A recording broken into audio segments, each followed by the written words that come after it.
لیکن ایک اور بیچوں بیچ خبر آئی ہے کہ بلاول بھٹو جو چائنا جا رہے تھے ان کا دورہ ری شیڈیول ہوا ہے۔ سرکاری طور پر تو یہی ظاہر ہے بتایا جائے گا کہ جناب وہ بس کوئی ان کی ملاقاتوں کا شیڈیول متاثر ہو رہا تھا تو اس لیے بعد کی تاریخیں، لیکن انور عباس کیونکہ ہمارے ڈپلومیٹک کورسپونڈنٹ ہیں، ان کے پاس خبریں بڑی ہوتی ہیں، بتاتے ذرا کم ہی ہیں۔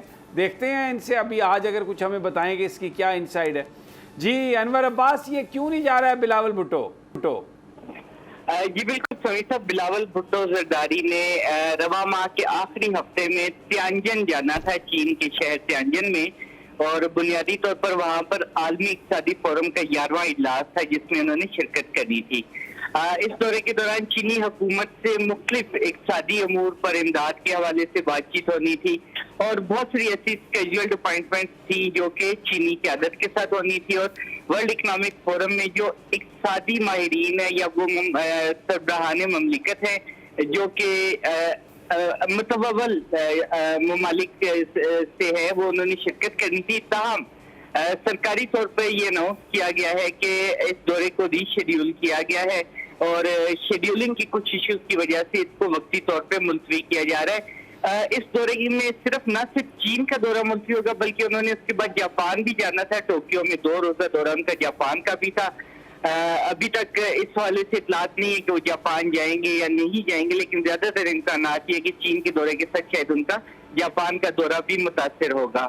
بنیادی طور پر اطلاعات یہی ہیں کہ بہت سارے معاملات ایسے اقتصادی سطح پر جہاں پر چینی حکومت کی اور پاکستانی حکومت کے درمیان کچھ نکات پر ہے، ابھی اتفاق رائے ہونا باقی ہے۔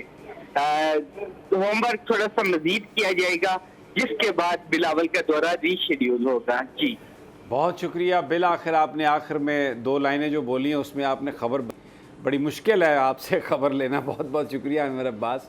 آپ نے یہ کہا کہ جو کچھ معاملات ہیں ابھی ان پر اتفاق رائے نہیں ہوا، یعنی چائنا جو ہے اس کو ابھی بہت ساری ایسی چیزیں جن پر ہم چاہتے ہیں تعاون، اس کا ہوم ورک کرنے کی ہمیں ضرورت ہے، بالکل ویسے ہی جیسے اسحاق ڈار صاحب مختلف سفیروں کو کال کر رہے ہیں کہ آئی ایم ایف کو کہیں ترلا کریں کہ سانو دے دیو واسطہ خدا دا، لیکن وہ آئی ایم ایف والے کہتے ہیں کہ جب تک پولیٹیکل سٹیبلٹی نہیں آئے گی ہم آپ کو بہت مشکل ہے کہ آپ کو یہ فنڈز ملیں یا ہمارا کو آپ کے ساتھ ایگریمنٹ ہو۔